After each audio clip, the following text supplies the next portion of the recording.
السلام علیکم ورحمۃ اللہ۔ بسم اللہ الرحمن الرحیم۔ کتاب مشکوٰۃ المصابیح کی ابواب میں سے پہلی باب ایمان کے بارے میں اور اس کی پہلی فصل حدیث نمبر 26 آپ کے سامنے پیش خدمت ہے۔ وعن عبادۃ بن صامت رضی اللہ تعالی عنہ قال، حضرت عبادہ بن صامت رضی اللہ تعالی عنہ سے روایت ہے، قال رسول اللہ صلی اللہ علیہ وسلم، کہ رسول اللہ صلی اللہ علیہ وسلم نے فرمایا، من شہد اللہ الہ الا اللہ وحدہ لا شریک لہ وان محمدا عبدہ ورسولہ،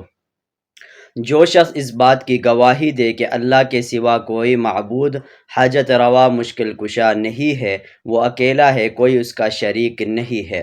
اور یہ کہ بلا شبہ محمد صلی اللہ علیہ وسلم اللہ کے بندے اور اس کے رسول ہے۔ وَأَنَّ عِيسَىٰ عَبْدُ اللَّهِ، اور یہ کہ حضرت عیسیٰ علیہ السلام بھی اللہ تعالیٰ کے بندے، وَابْنُ أَمَتِهِ، اور یعنی عبداللہ و رسولہ، اور اس کے رسول ہے، وَابْنُ أَمَتِهِ، اور اللہ تعالیٰ کی بندی یعنی حضرت مریم علیہ السلام کے بیٹے ہیں، وَكَلِمَتُهُ أَلْقَاهَا إِلَى مَرْيَمَ،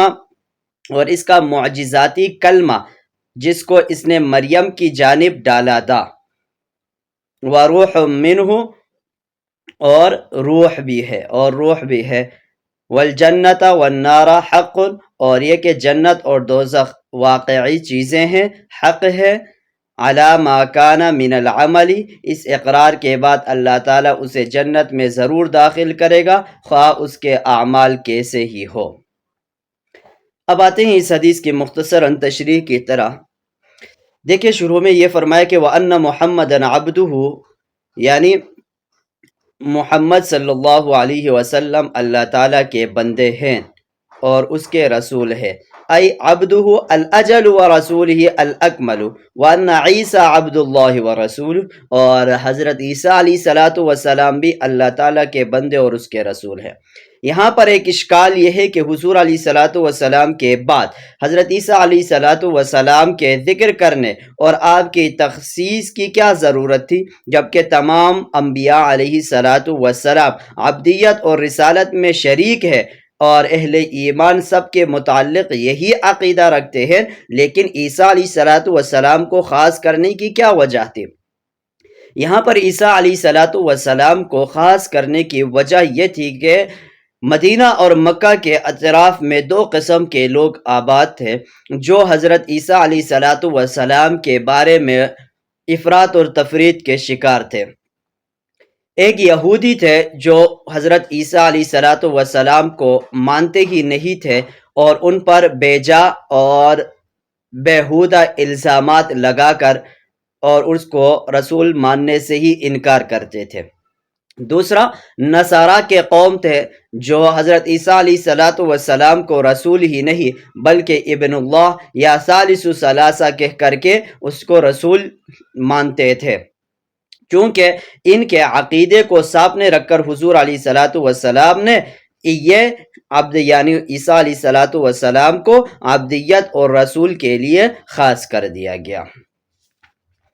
اور آگے ہے وابن امتہ، اس سے بھی دونوں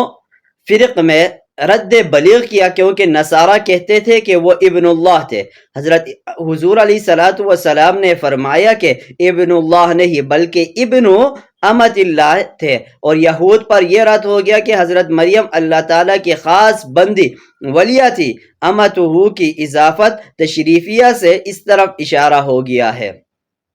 امتہ کی اضافت تشریفیہ سے یہود پر اس طرح رد کیا گیا کہ مریم اللہ تعالیٰ کی مقبول اور برگزیدہ پاکیزہ بندی تھی، ان کی طرف زنا کی نسبت یہودیوں کی خباثت اور خساست سے یہود پر یہ بھی رد کیا جو کہتے تھے کہ عیسیٰ العیاذ باللہ فلاں شخص کی ناجائز اولاد تھے، حضرت مریم کے بیٹے تھے، ان کا باپ نہیں تھا، اگر باپ ہوتا تو ماں کی طرف کیوں منسوب کرتے۔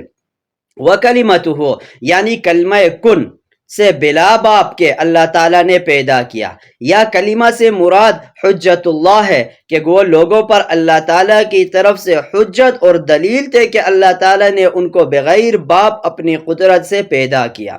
یا اپنی والدہ کی براعت اور اپنی نبوت اور رسالت پر بچپن میں ہی دلیل بھر کر کہا تھا انی عبد اللہ آتانی الکتاب وجعلنی نبیا، اسی وجہ سے کلمت اللہ کہتے ہیں۔ امید ہے آج کی حدیث بھی آپ کو سمجھ میں آ گئی ہوگی۔ اسی طرح روزانہ کے بنیاد پر احادیث سننے کے لیے، احادیث کے درس کو سننے کے لیے ہمارے ساتھ رہیے گا۔ جزاک اللہ خیرہ۔